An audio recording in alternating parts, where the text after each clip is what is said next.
There are voices that become part of your soul without you even realizing it. They slip into your morning routines, your evening prayers, your moments of doubt when you need something to hold on to. Guy Penrod had one of those voices, the kind that didn't just fill concert halls, but fill the quiet spaces in people's hearts where fear lives and hope tries to take root. But then something strange happened. The voice that had been everywhere, that had been as reliable as Sunday morning itself, simply disappeared. No dramatic exit, no farewell tour, just silence where there had once been song. What happens when someone who has given everything to aircraft decides to walk away from it all? What kind of weight does a person carry that makes the stage, the applause, the affirmation of millions feel suddenly too heavy to bear? The searing questions about fame or success, they're questions about the human cost of being the person everyone else needs you to be.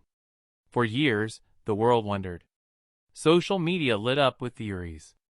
Some said illness had stolen his strength.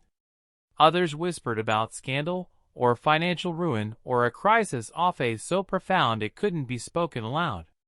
But rumors are just stories we tell ourselves when we can't handle not knowing. And the truth, when it finally emerged, wasn't anything the world had imagined. Angie Clark knew her husband before the world claimed him. She watched him rise from a boy who sang because he loved it to a man who sang because millions needed him to. She stood beside him through 14 years with a Gaither vocal band, through the births of 8 children, through the impossible mathematics of being everywhere for everyone except the people in his own home. She saw what the spotlights did to him, how they illuminated him for the world while casting shadows on the parts of his life that actually mattered. And when Heffeline made the choice that shocked everyone who thought they knew him, she was the only one who truly understood why. This isn't a story about a fall from grace or a retreat into obscurity. It's something far more radical than that. It's about a man who had everything the world tells us to want and chose to walk away from it. Not because he had to, but because Heffeline understood what he'd been missing while he was busy being what everyone else needed. It's about the courage it takes to disappoint people who love you, so you can finally become who you actually are. And it's about a woman who loved him enough to let him find that path, even when it meant sharing him less with the world and more with the life they built in the spaces between performances. Guy Penrod grew up in Abilene, Texas, where music wasn't entertainment. It was oxygen. Sundays meant church, and church meant voices rising together in harmonies passed down through generations. His childhood was steeped in hymns and gospel standards, in music that didn't just sound good, but meant something. But Guy wasn't just born into music. He was born with a gift. The kind-of voice that made people stop mid-conversation and turn toward the sound. When Guy Penrod sang, people felt seen, understood, acknowledged as sacred. That's not a skill you learn.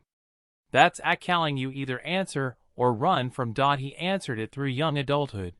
Guy pursued music with dedication that looked like obsession from the outside but felt like purpose from within. By the time the Gaither vocal band came calling, he was ready to transform what they could be. 14 years with the Gaither vocal band.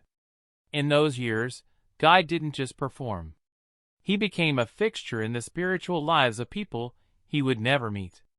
His voice reached small rural churches and massive arenas, car radios and living rooms.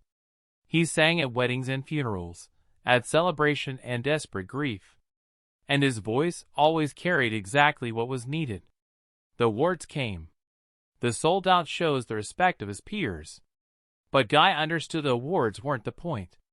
The point was the woman in the third row crying because this song played at her daughter's funeral.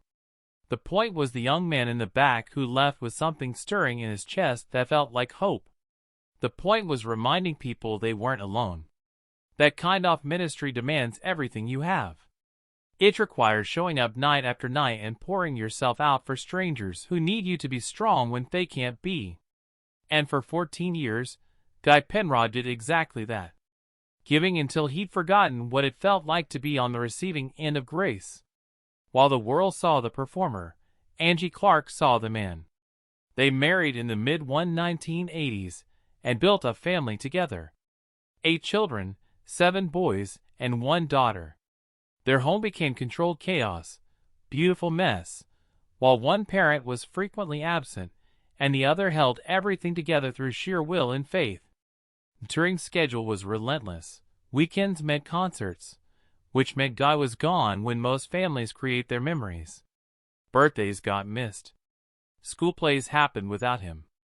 Angie became expert at being both parents at keeping the household running so that when Guy came home, he could step into something stable even if his own life was spinning too fast. She didn't do it with bitterness. Angie believed in what Guy was doing in the ministry his music represented. She saw the letters for people whose faith had been restored, stories of healing and hope. She understood it mattered that it was bigger than one family's needs. That takes a kind of strength that never gets applause. But without it, none of the public success would have been possible. Guy carried his own weight, invisible to everyone who only saw him on stage, hell of performing. But he felt the growing distance from the life he'd built at home. He started noticing what was missing in painful details. His children's voices changing inside jokes he didn't understand. The way his youngest would be shy around him after he'd been gone, needing time to remember this man was daddy. The guilt was constant. How do you balance a calling that feels divine with responsibilities that feel equally sacred? Guy tried to be fully present on stage and at home, but you can't be in 2 places at once. Something always gives, and usually it's the people who love you enough to pretend they don't mind being second. He worked harder trying to compress family time between tours, trying to be super dad when he was home. But kids don't had concentrated bursts of attention. They need boring consistency of daily presence, the security of knowing when they reach out, you'll be there. Guy knew he wasn't providing that. The pressure built slowly, invisible until it wasn't. Guy kept performing, but inside something was shifting. He felt like he was living someone else's life. The songs that had felt like authentic expressions of faith started feeling like obligations. He was burning out in the quieter way that happens when you've been running on empty, so long you've forgotten what full feels like. Then Guy Penrod began to disappear from public view. It wasn't a single decision or dramatic announcement. It was small choices. Declining this tour, turning down that opportunity, staying home more often. As months stretched toward years, the absence became impossible to ignore. The question started immediately. Where was Guy Penrod? Why wasn't he performing? The internet became a breeding ground for speculation. Some thought he must be seriously ill. Others suspected financial problems. A few whispered about marital problems or scandal. The rumors fed on themselves, and with each passing month, the mystery deepened. For fans, the absence felt personal. These were people for whom Guy's music had been a spiritual lifeline. To lose that connection without explanation felt like betrayal, not because Guy owed them anything, but because the bond his music created had felt so real that its sudden severance left a wound. They wanted to know he was okay. The silence stretched on 4 years. But the truth didn't arrive as headlines or press releases. It came quietly from the one person who had witnessed every moment of Guy's journey. Angie Clark decided it was time to speak. Not for attention, but because the people who loved his music deserved to know the man behind the voice was okay. That his absence wasn't tragedy, but choice. When Angie finally broke her silence, her words carried the weight off someone who had lived every moment of the story. She wasn't defensive or apologetic. She was simply honest. Guy wasn't sick. There was no illness, no bankruptcy, no scandal. The truth was simpler and more profound. Guy Penrod had made a choice, a deliberate decision to step away from public performance and reclaim the life that had been slipping away while he was busy being everyone else's source of inspiration. Angie explained it gently but unflinchingly. The touring had taken a toll invisible from the outside. Guy wasn't exhausted in a way a vacation could fix. He was depleted in his soul, worn down by years of giving everything to audiences, while his family got whatever was left over. The joy in performing had become obligation. The connection with audiences started feeling like transaction. So he stopped. As Guy pulled back from public life, he rediscovered himself. Mornings became unhurried, filled with coffee and conversations that didn't end because a tour bus was leaving. He reconnected with his children through boring, beautiful consistency of daily presence. He was there for homework and bedtime stories, for teenage drama and dinner debates. The songs didn't stop. Music was too deeply woven into Guy's identity. But the nature changed. Instead of performing for others, he began writing and singing for himself, for God, for the joy of creating without thought of reception or sales. These were songs born from authenticity rather than obligation. God also began mentoring younger artists, sharing not just techniques, but wisdom from decades in the industry. He talked honestly about the cost of fame, about protecting your personal life, about knowing when to say no. He became the mentor he wished he'd had. Angie watched her husband come back to life.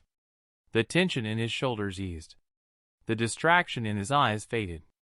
He laughed more easily, engaged more deeply, showed up more fully. The family flourished in his presence. The children got to know their father in new ways.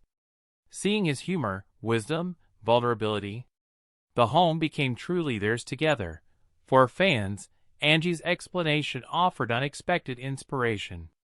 Here was a man who had achieved everything the world tells us to want, and chose to walk away because he understood none of it mattered as much as the people at his dinner table.